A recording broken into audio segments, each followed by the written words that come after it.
and a question. The comment is, in last part you discussed that there is a biological health and a social health. But according to like you give reference to WHO's a graph that population is increasing. WHO includes spiritual health in this context as well. The comment is that can we include that spiritual health into social health, or it will be a third dimension? Like WHO says, it will be complete physical, mental, and social, but also spiritual health is a component as well in a broader definition of health.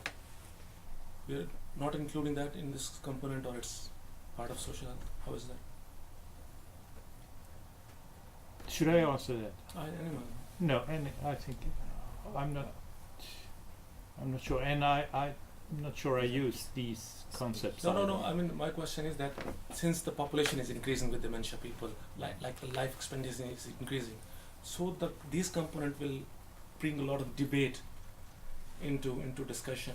But when we define a health as a general concept, health includes a lot of dimensions, like you said, biological and social health.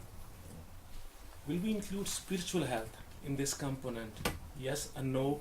Can it benefit with people with dementia? Yes and no. And shall we consider this as part of research? I'm not familiar with this spiritual health, what it exactly means, but yeah, that's a big question.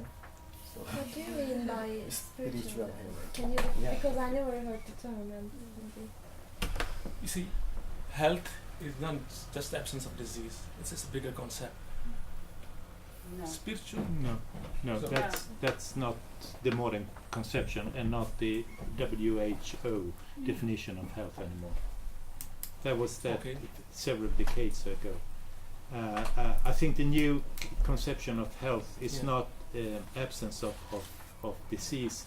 It's being able to do things that you want to do, Right. basically. Right. That's what That's what you said. Yeah, That's that's what I what you said. Okay, then I missed that. Sorry. It's not just the absence of disease. Ah, But the point is that in these articles, the articles are really interesting. They focus on biological health and social health. But because a big component is missing, which can help, I believe, can help people with dementia if we include spiritual health. And like you said, the question is, what could be the spiritual health? Spiritual health could be anything which makes you feel comfortable. It could be like yoga, it could be like meditation, it could be your way of expressing or gratitude. But if we take that component in it, or it's not altogether important. I mean, that's a debate. That's what I wanted to understand. you could give a pragmatic answer. There is a lot of research on dementia and Yeah. spiritual health, Right. so people are doing it. Right. So let's But like continuing on like this, I mean like not like talking about like definition that are always hard, but I mean at least like in psychology like you define health as like biosocial psychological well-being of people. These like the three main dimension I think. And also the spiritual health and like the mindfulness, it's like one big topic, how like it can help people in the well-being and in the and all this like positive approach, so like resilience and like promotion of well-being, what is like not just the negative part but the positive part. But what I think is interesting also in this discussion is how maybe in the East, I mean what I was thinking that in the history of the research that we are like talking about today, how from like individuals people are like zooming like a bit like broader level, how just not focusing on illness or like the individual is enough, but like the social part is more important, and the environment, and like Lars talked about like the organization of the setting, and before we were talking how the body is important in the interaction. So yeah, I think this is one thing that maybe is helpful with like cognitive problems, but maybe we should also like try to broaden up and not just focus on like individuals. That's maybe not enough also in the aging research anymore. But what I also maybe think is that like it's really hard. We were like also saying yesterday to be able to take in account all these like features, because of course you have one project, you have also to finalize it at a certain point. So to be like comprehensive is then like a challenge.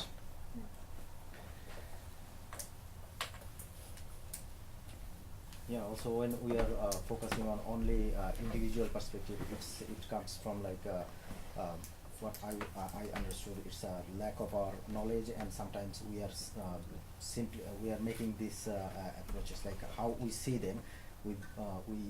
Our perception is very simplistic, and also sometimes it's came from our stereotypical notions or prejudice, and also some ignorance is working when we are interacting with people with dementia. Okay. So only focusing on individual, it's not the it will not give us the comprehensive picture of how to deal with them. So I think it's also important to figure it out or to understand what is their role in a group or in a joint activity. So yeah, that's the I would like to say something. I tend to disagree with that article Van der Linden wrote. The other two are really great and gave me some different perspective and what people with dementia can do, and I realized even maybe I didn't know how they, but I don't agree because a lot of concepts, because I am a pharmacist, and some things about how all diseases have to be categorized, classified, symptoms, and all the diseases have different risk factors, and we cannot say which factor. So it's the author talk about it. It's in general for all the diseases. Alzheimer's disease is not unique one, and but we have to categorize them, so in order that we can develop some medications and that medicalization, I think that we have to have multidisciplinary, interdisciplinary perspective, and that I don't agree with that we shouldn't do research, some biological research, because if we don't do biological research, we won't be able to find maybe some medications. And some things about medications are really not true about it. They are not great. They maybe just slow down that process, but it's at a point they're really useless and they have really, really high risks. So they shouldn't be even prescribed to people with dementia. But somehow I didn't agree with the concept of that. I would actually argue that the medicalization of dementia research is very prominent. A lot of the money invested in dementia research goes to trying to find a cure, and I think this is also part of the problem of the, if I'm also relating now to ageism, there's a stereotype that there's nothing to do if you have a diagnostic of dementia because there's no cure. And there's more and more evidence talking about prevention of dementia, regarding also lifestyle changes, and also how to maybe slow down the process. But still, I think it's very medicalized, and so a lot of people, some estimates talk that more than half the people with dementia are not even diagnosed, and most of those who are diagnosed are diagnosed late. And this is sometimes also because of stereotypes that there's nothing to do about it.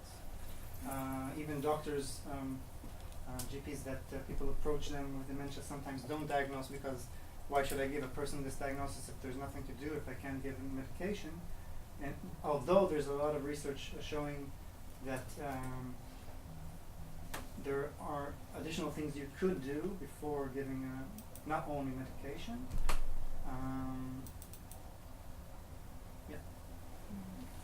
And I think like when you look at the international classification of functioning, like which we are using in medicine or in healthcare, then you see that there's like activities in the middle, then they're all other aspects like diagnosis or personal factor, environmental factors. And I think it's very important to do research in all these areas because in the end, and I disagree a little in dividing, I don't know, gerontology and dementia and mental health and whatever, because in the end it's a person or it's a group of people that has a complex of diseases or issues. And when we like have the international classification of functioning, it's not so much about the diagnosis itself, but about how can this person be active or participate in society. Medications just can. We are trying to improve the quality of life. They're not perfect. They're really, but that's to slow the progression of disease. And most of the cases they don't even work. So, but I think it's a very important part of it. Yes, that's the. But like I think it's just it comes from all directions. You're right. There's a lot of stereotypical association with the word even dementia. When it comes, there's a certain reaction you can expect from people. Like there was a taboo back then when HIV was a new phenomenon, and you mentioned that word, and it was a huge impact association with that word particularly. And dementia brings that kind of taboo. What you're saying is that making lifestyle modifications and then investing into more research, like how can we even go for the causal effects? What basically is the reason that it's in the society, and how can we prevent in the first place? That is important. But investing in medication is equally important. Yeah, for sure. And you're right all that aspects. That's what. it's a holistic, whole. I think we've learnt so much from the disability model though, you know, by having enabling environments. And it's interesting that the word dementia has been replaced by neurocognitive deficits when we're now talking about dementia friendly, and you know the word dementia is becoming less taboo. And I think there is this thing about in Scotland people have to be told if they have a dementia. The GP has the responsibility, which I don't particularly agree with. You know, I think that there's clinical judgment to be had, and there are some people that maybe don't benefit from having a diagnosis, but that's my own opinion. But I think certainly this whole thing about enabling people feeds into the spiritual thing that I can do it, you know, and having these sort of cognitive visual things that, yes, I know that that's an onion and I know I'm going to chop it, will then feed into that being able again. I think disabling anybody with any illness is really a negative thing to do. That's a great term actually, and I think as an ESR we can start using that term instead of saying dementia to avoid. But then what about dementia-friendly cities now? You know, we're going to call them neurocognitive. So sometimes making the word more acceptable is probably a better way. Like you say with AIDS, HIV, you just turn it round and you make it more positive. I just wanted you to be aware of that there are other terms that are increasingly used. I think giving the dementia diagnosis is a very complicated thing, and it's not. Some would say that to completely diagnose it has to be post-mortem, but several years ago it was not even common to give people to tell them if they have a cancer diagnosis. And today it's very clear that doctors should. But I think the problem is that the data show that the first person that someone goes to when he has some sort of subjective feeling of memory loss, he goes to his doctor. Sometimes he doesn't even tell his family, but he goes to his doctor. And if doctors do not know how to relate these kind of symptoms, it's not necessarily even a diagnosis at that point, but how to relate these symptoms, how to try to do additional tests, how to try to give information about lifestyle changes or additional things the person can do, or do a more thorough check about, by the way, interaction. Sometimes memory loss is due to interaction between medication or depression. There are so many other aspects, and sometimes people are not even told what they can do because, oh, you might have dementia, I won't tell you about it. Or I did a research on it, so we actually saw that a lot of the doctors were sometimes a facilitator of a diagnosis, and sometimes they were a barrier for Mhm. diagnosis. Yeah. In fact, you ask, I've frequently asked classes, you know, if you were diagnosed with dementia, or if you had a bad memory problem, would you go to your doctor? And a lot of people will say no, they wouldn't go. They just wouldn't go. Especially people in the health professions, because they're so frightened. But like you say, it could be endocrine, it could be infection, there could be 101 reasons. And they say there's a hierarchy of diagnosis. You look for dementia last. You know, the first thing you look for would be an infection. Yeah, there's a lot of pressure on doctors, I think, to have the right answer, to have the correct diagnosis. So that's why then they have to go through these other options first that are maybe kind of less scary, or something that we can cure more easily or treat more easily, and then dementia is kind of at the bottom because it's sort of this, well, okay, if it's not these many things, then like dementia could be the last thing. But it's interesting, in Edinburgh now, Heather Wilkinson has recruited people with dementia to be researchers, and they are researching other people with dementia. So there's much, much more sort of empowerment now of looking at what people can do. Yeah, but when they're recruiting these people with dementia in research, do they consider the stage of when the diagnosed onset dementia? Well, people, certainly people with early stage, people who, you know, are able to undertake research studies. But there's a general, simple self-selection. You know, Yeah. people Yes, in late stage dementia don't show up at meetings.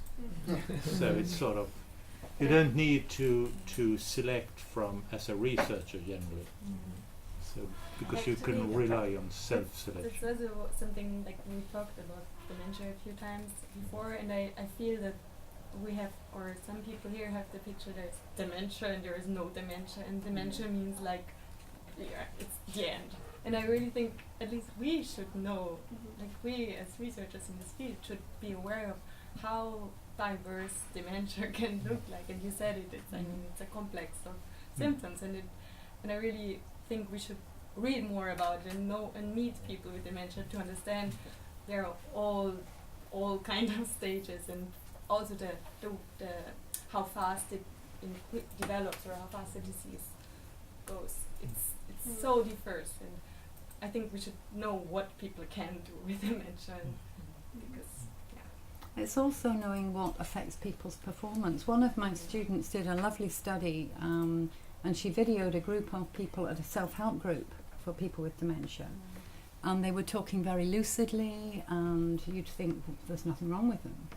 But when they were talking to professionals, they became anxious, they didn't perform as well, they had word-finding problems, and so the effect of anxiety on somebody's performance really does mask how severe symptoms are.